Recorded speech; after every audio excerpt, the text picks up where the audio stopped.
aya makimbirane yakomeje guca ibintu mu bitangazamakuru hirya no hino ku isi, haba mu Rwanda no hanze yarwo. Nta kindi bari kuvuga, amakimbirane y'abahoze bari inshuti magara, Elon Musk ndetse na perezida wa Leta Zunze Ubumwe za Amerika Donald Trump. Aba bagabo bombi b'ibihangange mu rwego rw'isi barapfa iki? Ese aya makimbirane ninde uraza kuyahomberamo kurenza undi? Hagati ya Donald Trump, perezida wa Leta Zunze Ubumwe za Amerika, ndetse n'umuherwe Elon Musk, umuherwe wa mbere ku isi. Aya makimbirane araza gutuma arinde uhomba kurusha undi.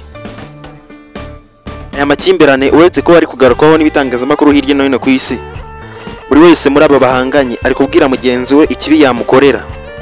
Umwe ati ndaguhagarikira inkunga Leta Zunze Ubumwe za Amerika zakugeneraga. Uyu ni Trump abwira Elon Musk, umuherwe wa mbere ku isi. Uyu Elon Musk nawe agahita avuga adategwa ati niba uri umugabo ngaho bikore, nanjye utemagarika ibyiza byose nageneraga Leta Zunze Ubumwe za Amerika bigendanye na serivisi ntanga. Nibuke neza Leta Zunze Ubumwe za Amerika mu gihe cyashize yohereje abashakashatsi mu isanzure, bamara amezi 9 baraheze mu isanzure barabuze ubutabazi kuko icyogajuru cyabo cyari cyabuze ubushobozi bwo kugaruka ku isi. Umuherwe Elon Musk yohereje ibyogajuru bijya gutabara abo bashakashatsi ba Leta Zunze Ubumwe za Amerika. Elon Musk ari mu bantu bafatiye runini Leta Zunze Ubumwe za Amerika, ku buryo aho kugira ngo bamuhombe ahubwo bahomba perezida Donald Trump. Ibiri kuvugwa. Mbere yuko tubyinjiramo akantu ku kandi, reka mbibutse kureba hasi ikiganiro mukande ahanditse subscribe cyangwa se sabone kugira ngo turusheho kubana no mu bindi biganiro. Iyi ni Shakiro TV, naho ngiye nitwa Baraka. Ibi bihangange bibiri bihanganye ari byo Elon Musk, umuherwe wa mbere ku isi, ndetse na perezida wa Leta Zunze Ubumwe za Amerika Donald Trump. Aya makimbirane bafitanye ashobora kugira ingaruka zikomeye cyane mu rwego rw'isi. Mwibuke neza ubushuti bwabo bwagize ingaruka kuri benshi bafashwaga na Leta Zunze Ubumwe za Amerika, by'umwihariko impunzi. Mu mafaranga HCR yakiraga 70% yari abanyamerika. Perezida wa Leta Zunze Ubumwe za Amerika Donald Trump gukomeza kuba inshuti kwe na Elon Musk byatumye uyu Donald Trump ashyira mu myanya ikomeye Elon Musk, by'umwihariko yamushyize mu nshingano zishinzwe kugabanya amafaranga Leta Zunze Ubumwe za Amerika zitakaza hanze ya Leta Zunze Ubumwe za Amerika adafite inyungu cyangwa se adafite uburyo agarukira Leta Zunze Ubumwe za Amerika. Elon Musk yagiye afata ibyemezo bitangaje cyangwa se byatunguye benshi, harimo no kugabanya amafaranga yahaga HCR, umuryango utabara impunzi. Aha hari mu minsi ishize aba bagabo bombi bakigaragaza ubushuti, bakinabwirana amagambo meza agaragaza umubano mwiza hagati yabo. Ibi byagize ingaruka, ndavuga byo kugabanya amafaranga bahaga HCR, byagize ingaruka hirya no hino ku isi, by'umwihariko ku mpunzi, aho zatangarijwe ko mu kigega cyazo hatarimo amafaranga menshi afite ubushobozi bwo gutunga izo mpunzi mu gihe kirekire. Izo mpunzi zimaze gutangarizwa na HCR ayo makuru, zahise zigira umubabaro mwinshi, gusa nta kundi bari kubigenza. HCR yazibwiye ko ikiri gutera ibyo byose n'igabanuka ry'inkunga bahabwaga bitewe n'ibyemezo bya Leta Zunze Ubumwe za Amerika. Ibi byemezo byo kugabanya amafaranga Leta Zunze Ubumwe za Amerika zitakaza hanze yayo ndadafite uburyo agarukira Leta Zunze Ubumwe za Amerika. Mbibutse neza, mu mpunzi zatangarijwe aya makuru y'incamugongo harimo n'impunzi z'abakongomani bavuga ururimi rw'Ikinyarwanda bahunze igihugu cyabo kubw'umutekano mukeya. Abagera mu 100,000 barenga bakaza mu Rwanda, abandi 200,000 barenga bakajya muri Uganda, muri Kenya no mu bindi bihugu bitandukanye hirya no hino ku isi. Abangaba bose babwiwe aya makuru yuko inkunga bagenerwaga y'ibiribwa no kubaho mu buzima busanzwe yagabanutse ku kigero cyo hejuru, bitewe n'uko Leta Zunze za Amerika zagaritse amafaranga ziha uyu muryango wa HCR. Bikaba byerekana ko mu mezi makeya uyu muryango uzaba ufite amafaranga makeya mu kigega. Ibi byemezo byafashwe biturutse ku bushuti bw'aba bagabo bombi twatangiye tuvuga ibihangangiye mu rwego rw'isi bahanganye, aribo Elon Musk ndetse na Donald Trump. Ibi byaturutse ku bushuti bari bafitanye, ubwo Donald Trump yaga Elon Musk inshingano zo mu rwego rwa politike mu bijyanye n'ubukungu kugira ngo agire uruhare runini mu kugabanya ingano y'amafaranga Leta Zunze za Amerika zitakaza. Iki gihe bari bari inshuti, ariko uyu munsi wa none bakomeje guterana amagambo yateye benshi ubwoba, aho bahanganye, umwe ari kubwira undi ikibi yamukorera ndetse undi ari gupinga mugenzi we urwego rwa nyuma, kugeza ubwo Donald Trump yavuze ko Elon Musk ziriya modoka za Tesla akora gatari na nziza ku rwego rwo gukomeza guhatiriza abanyamerika kuzigura. Ibintu byahombeje Elon Musk amafaranga menshi, ndetse nawe afata ibyemezo bikomeye cyane. Elon Musk yakomeje guharabika isura ya perezida wa Leta Zunze Ubumwe za Amerika Donald Trump, ndetse n'abagaragara ku mbuga nkoranyambaga ubona ko benshi bashyigikiye Elon Musk. Ugaruke ku ubu bushuti bw'aba bagabo uyu munsi wa none bari kubwirana amagambo ababaza. Ubushuti bwabo bwagaragaye cyane cyane mu gihe cy'amatora ya Leta Zunze Ubumwe za Amerika, aho Donald Trump yatsindaga amatora. Umuntu wa mbere yabanje gushimira ni Elon Musk kuko yamubaye hafi mu bijyanye no kumwamamaza no kujya akora ingendo mu bice Donald Trump yabaga agiyemo kwiyamamaza. Birumvikana nk'umustar ni inkunga nini, kandi Elon Musk yashoyemo n'amafaranga menshi kugira ngo inshuti ye magara Donald Trump yari inshuti y'icyo gihe ibashe gutsinda amatora. Donald Trump akimara gutsinda amatora, mu gushimira Elon Musk inshuti ye magara, yamugaragaje nk'umunyabwenge, aho yagiraga ati uyu mugabo ni umunyabwenge Leta Zunze Ubumwe za Amerika zitunze. Yashimagije ibikorwa bya Elon Musk, anamutumira muri White House, ndetse yanamushinze department yitwaga Doge.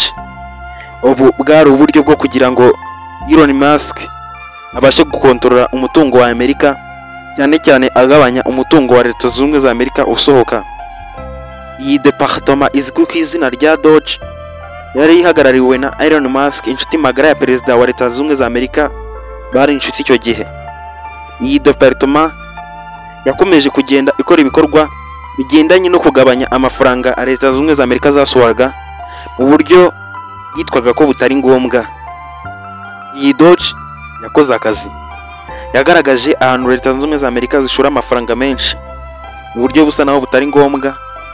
Aya mafaranga yaranahagaritswe, ariko mwagiye mwumva hirya no hino imiryango yaterwaga inkunga na Leta Zunze Ubumwe za Amerika cyangwa se USAID.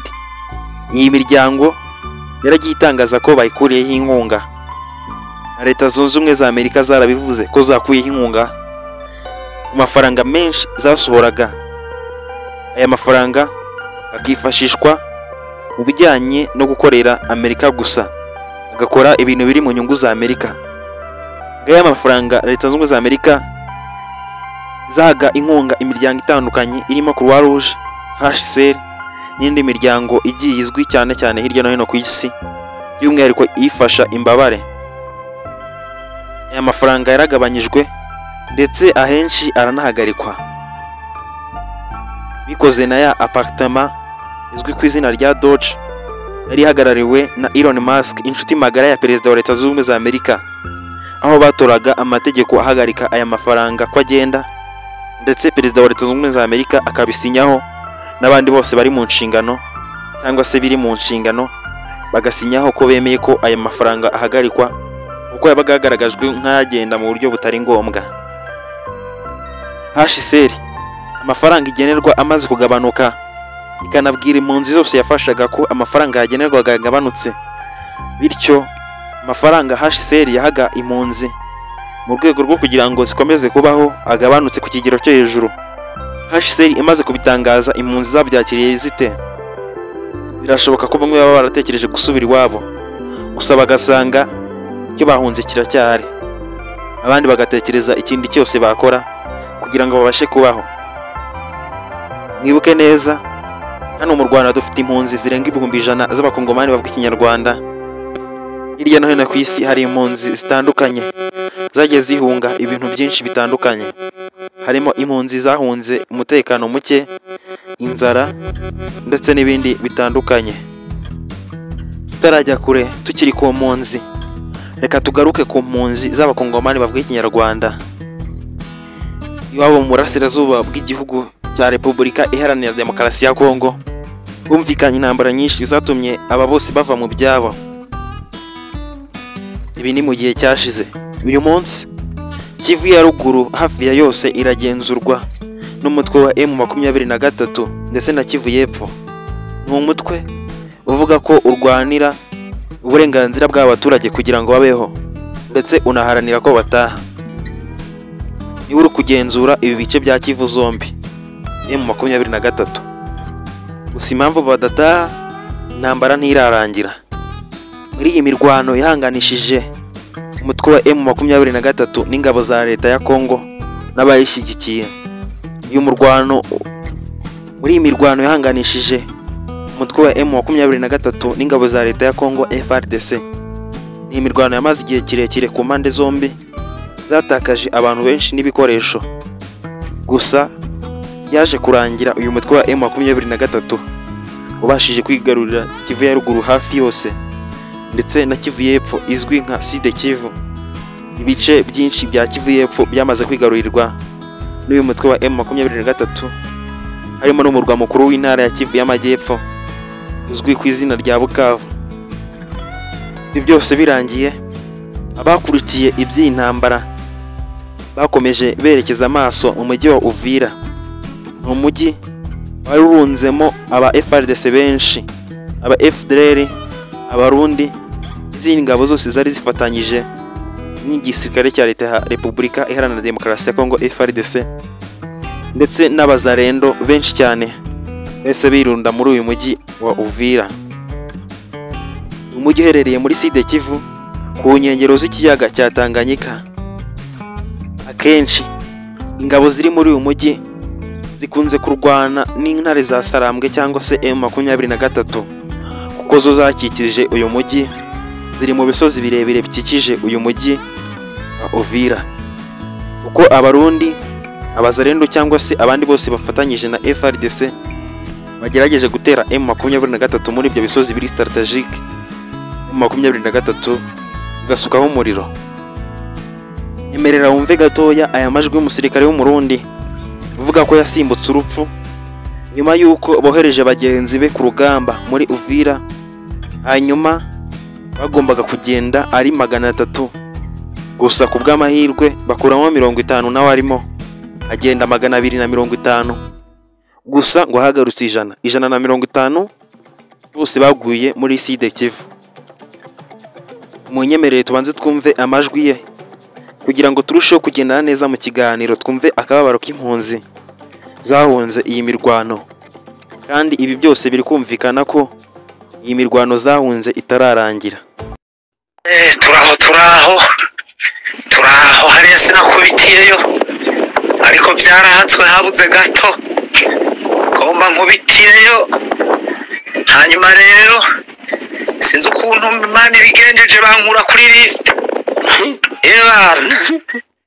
Mubo twari kumwe bagiyeyo hagomba hajeyo 300, noneho tuvamo turi 50, hagenda 250. Hagarutse 100, irindi 105 ryaguyeyo. Yaguye hariya n'umwoto n'umuriro kare. Bariya bahungu basarambwe kare banogora ijisho. Ngira ngo murabyumvise, uyu ni umwe mu basirikare b'u Burundi cyangwa se bakorera igisirikare FDNB, igisirikare cya leta y'u Burundi. Kuri ubu kiri gufatanya na leta ya Kongo urugamba rwo kurwanya M23. Uyu musirikare arasa naho ari kwishimira kuba yaragize amahirwe yo kutoherezwa ku rugamba, kuko yakuwe kuri list bagenzi be baragenda, ari gusa naho yishimira byamubayeho byo kutoherezwa ku rugamba, kuko yari kuba agiye mu byago byinshi byo gupfa. Ibi bibazo abahunze uburasirazuba bwa Repubulika Iharanira Demokarasi ya Kongo bahura nabyo, nuko baba bafite amakuru yuko mu gihugu cyabo hacyumvikanamo akaduruvayi, ariko hari ibice bimwe na bimwe amahoro yagarutse, nk'ibice bya Goma na Bukavu ndetse n'ibindi bice bigenzurwa na M23. Hari amakuru avuga ko haba haragarutse amahoro. Nko mu minsi ishize hagaragaye abanyamakuru batandukanye bagiyeyo, cyane cyane mu bice bya Masisi, bakamirwa amata mu rwego rwo kwerekana ko hari amahoro. Ariko ibi byose nubwo biri kuba, intambara ntirarangira, intambara irakomeje. Uburasirazuba bwa Kongo intambara irakomeje, mu gihe ibiganiro bya Qatar bivuga ko byafashe ubusa, aho Qatar ahubwo yigiriye muri diru n'ubuyobozi bwa Canada kugira ngo yigurire ikirombe cya Rufamine cy'abanyekanada kizwi muri Walikale. Ibi ngibi nabyo bikaba byarafashwe nk'ubugambanyi no kutaba umuhuza wa nyawe. Ibindi biganiro biri kubera muri Amerika, aho yakomeje guhuza impande bivugwa ko ziri mu murwano guhuza u Rwanda na leta ya Repubulika Iharanira Demokarasi ya Kongo. Bivuga ko hagamijwe kugira ngo bikorane ubucuruzi, aho leta zimwe za Amerika ziteganya kujya zicukura amabuye y'agaciro muri Repubulika Iharanira Demokarasi ya Kongo, bakayashongeshereza mu Rwanda ahari uruganda rushongesha amabuye y'agaciro kugira ngo yoherezwe muri Amerika atunganyije. Naho guhuza Repubulika Iharanira Demokarasi ya Kongo na M23 kuko arizo mpande zihanganye, guhuza izi mpande byaba bifatwa nk'ibishobora kuba umuti w'iki kibazo, igihe leta ya Kongo yaba yemera igisabwa na M23 ikemera igisabwa, kuko intambara ishobora kurangira hanyuma izi mpunzi zakuriweho cyangwa se zagabanyirijwe inkunga zikaba zasubira mu bice byabo bagakora imirimo yabo itandukanye. By'umwihariko bazwiho umurimo w'ubworozi bw'inka, kuko mu burasirazuba bwa Kongo harimo ahantu hagaragaraga ko hatunze inka nyinshi, nubwo amahoro make aje cyangwa se ibibazo by'umutekano bije byatumye cyangwa se byakumye mu nkokora uyu mushinga w'ubworozi bw'inka ukunda gukorwa na mu burasirazuba bwa Kongo, by'umwihariko abavuga ikinyarwanda. Bivugwa ko iyi ntambara irangiye bagataha mu gihugu cyabo cyangwa se mu gace baturutsemo, basubira mu bikorwa byabo bigateza imbere akarere nabo ubwabo basuye mu bikorwa byabo cyangwa se mu butaka bwabo bagakora imirimo yabo, byakuraho ko bongera kubaho batunzwe na HCR, cyane ko n'amafaranga ibagenera ari make cyane. Reka twigarukire ku makimbirane ya Elon Musk, umuherwe wa mbere ku isi, ndetse na perezida we Donald Trump, ari nawe uri kuyobora leta z'ubumwe za Amerika kugeza ubu. Tugaruke kuri ya departement yari ishinzwe na Elon Musk, yari igamije gukuraho uburyo leta z'ubumwe za Amerika bivuga ko zasesaguraga amafaranga y'igihugu, ari naho bagabanyije amafaranga bahaga HCR, umuryango utabara impunzi, hanyuma impunzi zikaba zarahuriyemo n'ibibazo bikomeye cyane. Gusa mu minsi yashize uyu Elon Musk asezeye muri iyi departement yari yashinzwe na leta z'ubumwe za Amerika, niwe wari uyihagarariye. Ayisezeyemo avuga ko impamvu ayisezeyeho ari ukugira ngo ajye kwita kuri business ze. Yari aje muri politike, n'ubundi yari usanzwe ari umunyabusiness, umuherwe wa mbere ku isi. Uwo munsi Elon Musk asezera yagaragaye mu biro bya leta z'ubumwe za Amerika White House, agaragara ahagaze imbere ya Trump nawe yicaye ku ntebe ari kumusezera. Elon Musk asezera Trump amushimagiza cyane. Uyu muherwe Elon Musk akimara gusezera yavuze ko iyi departement ayivuyemo ndetse avuye mu bya politike agiye kwita kuri business ze, bishimisha abantu benshi. Gusa nyine uyu mugabo Elon Musk uwo munsi yari ari muri White House. Nyuma yo kuva muri White House yagaragaye ku jisho ke ko hafi y'ijisho hari hariho akantu k'umukara ku buryo bisa nkaho yari hakubitiwe ingumi. Aba bantu b'uruhu rwera cyangwa se abazungu iyo bagize ikibazo ku mubiri cyangwa se bakubiswe bisa naho hatukura cyangwa se akaba nkasa umukara gakeya, ku buryo bishobora kugaragarira buri wese ko bahuye n'ibibazo ahantu uvuye. Ibi nabyo byatumye abantu benshi bavuga amagambo menshi, bakajya bibaza niba uyu muherwe Elon Musk yaba yakubitiwe muri White House. Gusa amashusho yagaragaye yari ari gusezera kuri Donald Trump, amushimira anamushimagiza cyane. Gusa nanone Elon Musk akimara gusezera yavuze ko ashigikiye ibyemezo byose bifatwa na Donald Trump, biba ari byo kandi ngo biba ari iby'ukuri. Gusa uyu Elon Musk, umukire wa mbere ku isi, ni wa muntu ushobora kukuvuga neza igihe muri kumwe ariko yagera hirya akakuvuga nabi. Uyu Elon Musk yagiye ku rukuta rwe rwa X akimara gusohoka aho hantu muri White House. Yageze iwe ajya ku rukuta rwe rwa X rweze rwitwa Twitter. Gusa Elon Musk yararuguze amafaranga menshi cyane. Gusa na page afite kuri X ikurikirwa n'abantu benshi, amamiliyoni agera muri 100. Ahangaha niho yanditse amagambo menshi aterana amagambo na perezida w'igihugu cye Donald Trump. Mu guterana amagambo na perezida w'igihugu cye Donald Trump, ndavuga uyu Elon Musk, umuherwe wa mbere ku isi, yavuze ku bijyanye n'itegeko ryatowe amafaranga menshi ya Leta Zunze Ubumwe za Amerika, bivuga ko ngo yagendaga mu buryo butari ngombwa. Bivuga ko iri ryari itegeko bigamije gutabara cyangwa se kurengera agera kuri trillion 1 na miliyari 600 z'amadolari ya Amerika. Gaya ni amafaranga yagendaga mu buryo butari ngombwa, mu buryo bwo gusesagura umutungo w'igihugu, harimo aya mafaranga yahabwaga HCR yafashisha impunzi. Iri tegeko iryo Elon Musk yavuzeho arivugira ku rukuta rwe rwa Twitter cyangwa se kuri page ye ya Twitter cyangwa se X. Elon Musk iri tegeko noneho yagarutse arinenga, agaragaza ukuntu atari ryiza na gatoya kandi ari mu bantu basinye kugira ngo ritangire kubahirizwa. Mwibuke uyu Elon Musk uvuga ibi niwe ruhagarariye delegation cyangwa se itsinda rigari yari ryarashyizeho iri tegeko rivuga ko rirengera amafaranga menshi Leta Zunze Ubumwe za Amerika zishora mu bikorwa bishobora kuba ngo bitari ngombwa. Ibyo yabivuze mu minsi y'ubushuti bwe bwa Trump. Gusa nanone agaruka anenga iryo tegeko avuga ko ritari ryiza na gatoya. Ese ryaba rigiye gusubirwamo HCR kongera kubona amafaranga ihempunze? Byose dutegereze turebe, tuzabimenyera no kwishakiro TV. Nanjye Baraka nzaba mpabaye, nzababwira byinshi bizagenda bivugwa bigendanye n'iyi ngingo. Gusa ndashimira abakoze subscribe n'abatarayikora, ndabasaba kureba gato munsi y'ikiganiro bagakanda subscribe cyangwa se sabone, ukarushaho kubana no mu biganiro bindi bitandukanye. Gusa abayikoze baduhe ibitekerezo byabo.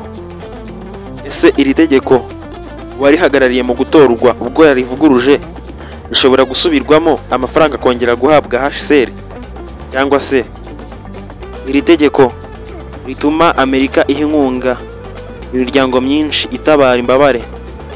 Uyu Elon Musk warihagarariye kugira ngo ritorwe niwe uri kurivuguruza. Ibi byabaye nyuma y'amasaha make cyane avuye muri White House, kandi yasize avuze ko ibyo Donald Trump akora byose aba ari byo kandi biba ari ukuri. Ageze iwe yandika kuri Twitter cyangwa se X avuga ko iri tegeko ritari ryo, atarishyigikiye ndetse atari ryiza na gato. Ese si yarigizemo uruhare kugira ngo ritorwe? Ibi bizarangira bite bigendanye n'iri tegeko? Ibyarangiriye aho kandi hakomeje guterwa amagambo cyangwa se hakomeje kubaho guterana amagambo hagati ya Elon Musk ndetse na Perezida Donald Trump. Nyuma y'ibyo byose mu kurakara, Perezida Donald Trump nawe yagarutse asubiza Elon Musk avuga ko yakuyeho itegeko rihatiriza abantu benshi kugura ibimodoka bya electric bikorwa n'uruganda rwa Elon Musk, ndetse ngo ibimodoka ni nabibi nta n'uwabishakaga. Ibi byabaye nyuma y'uko hagaragaye inkuru nyinshi zivuga ko uyu muherwe Elon Musk umwana we yagaragaye muri perezidansi ya Leta Zunze Ubumwe za Amerika White House inshuro nyinshi agakamirwa n'itangazamakuru riba riri hafi aho ngaho. Abantu babivuzeho cyane bakavuga ko impamvu uyu mwana yirwa akinira muri White House ari uko ari umwana w'umukire, ndetse bakanandika ku mbuga zabo batebya babaza Trump niba asigaye ari umurezi w'uwo mwana w'umuherwe Elon Musk, nyuma y'uko ubushuti bwabo bwatangaje benshi nk'uko gushwana kwabo biri gutangaza benshi.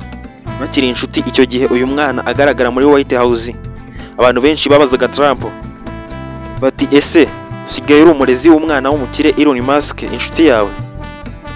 Ariko ibi byari ugutebya, ntabwo byari byo, kuko Elon Musk yakundaga kuba ariyo kenshi ari kumwe n'umwana we, gusa abanyamakuru bagakamera umwana gusa, bikagaragara ko ari muri White House bikavugisha amagambo menshi. Niba uyu mwana asigaye yirirwana na Donald Trump bisobanuye iki? Gusa aha bari inshuti, ibyo byose bisa naho byarangiye.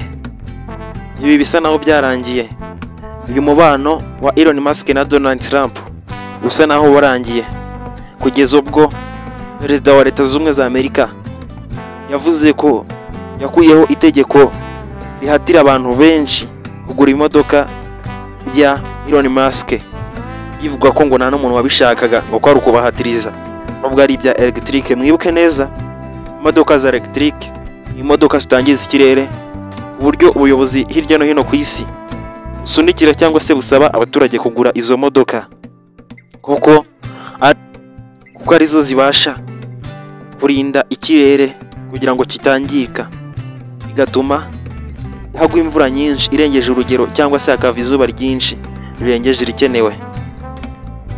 Mwibuke neza, iyi modoka zikoresha amashanyarazi ziri gukoreshwa mu gihugu ari nyinshi, birinda ikirere bigatuma ibyuka byangiza ikirere bitazamuka cyane. Ariko mu gihe imodoka ziri gukoresha essence na mazutu arizo nyinshi mu gihugu ziri gukoreshwa, ibi bituma ibyuka bizamuka mu kirere bikacyangiza, bikazatuma hava izuba rirengeje ubushobozi cyangwa se rirengeje irikenewe, cyangwa se hakagwa imvura irengeje ikenewe, bigatera ibiza birimo imyuzure, inkangu ndetse n'ibindi bitandukanye.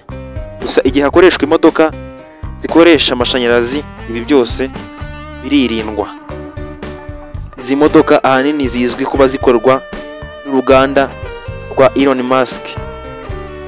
Donald Trump akimara kuvuga aya magambo, Elon Musk nawe yarababaye cyane.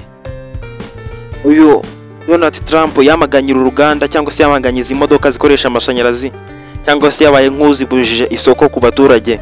Ariko nawe yayiguzeho imodoka y'umutuku, aho yayiguze igihe bari inshuti cyane, agaragaza ko ari imodoka nziza yo kugendamo, bityo byasunikiye abaturage benshi kugura kuri izi modoka zikorwa n'uruganda Tesla rwa Elon Musk. Elon Musk ni igihangange kugeza ku rwego rw'uko NASA nayo imukodeshaho ibyogajuru bihambaye ijyana mu isanzure. NASA ni ikigo cy'Abanyamerika gishinzwe ibijyanye n'isanzure. Uko gukomeza guterana amagambo hagati ya Elon Musk ndetse na Donald Trump byaje kurangira uyu Donald Trump abwiye Abanyamerika ko agiye gukuraho inkunga yageneraga Elon Musk, inkunga y'amafaranga menshi Leta Zunze Ubumwe za Amerika zigenera Elon Musk kubw'inyungu nanone za Leta Zunze Ubumwe za Amerika. Gusa Elon Musk yarabipinze cyane, aramubwira ati niba uri umugabo ngaho bikore, nanjye mite mpagarika inkunga yose cyangwa se ibikorwa byose byiza nagezaga ku Banyamerika cyangwa se kuri Leta Zunze Ubumwe za Amerika. Iranaza iza kunkodesha ibyogajuru nanjye nkabihagarika. Kampani zanjye Leta Zunze Ubumwe za Amerika zikenera serivisi zazo, mfite uburenganzira bwo kuzifunga igihe nta mushatse kunkuriraho amafaranga. Ahangaha Leta Zunze Ubumwe za Amerika nizo zabihomberamo cyane, kandi kugira ngo zihombe bingana gutya zahitamo guhomba Perezida Donald Trump. Ibiki bizakurikira iri terana ry'amagambo? Tugarutse ku mpunzi, nase zizongera guhabwa amafaranga zahabwaga na HCR biturutse mu nkunga y'umuryango USAID cyangwa se biturutse mu nkunga Leta Zunze Ubumwe za Amerika zahaga imiryango itandukanye. Izi mpunzi zizongera kubona kuri aya mafaranga azifashe kugira ngo zikomeje kubaho mu buhungiro aho azajya zihungira hirya no hino ku isi. Ese bizarangira Donald Trump yegujwe kubera ko yakomeje guharabikwa icyamamare cyangwa se igihangange kizwiho kugira amafaranga menshi ndetse benshi banakurikira ku mbuga nkoranyambaga zacyo, Elon Musk? Ibi bizarangira bite? Aya makimbirane azagira izihe ngaruka kuri Afurika? Turabashimiye abadukurikiye. Ugira amahoro y'Imana.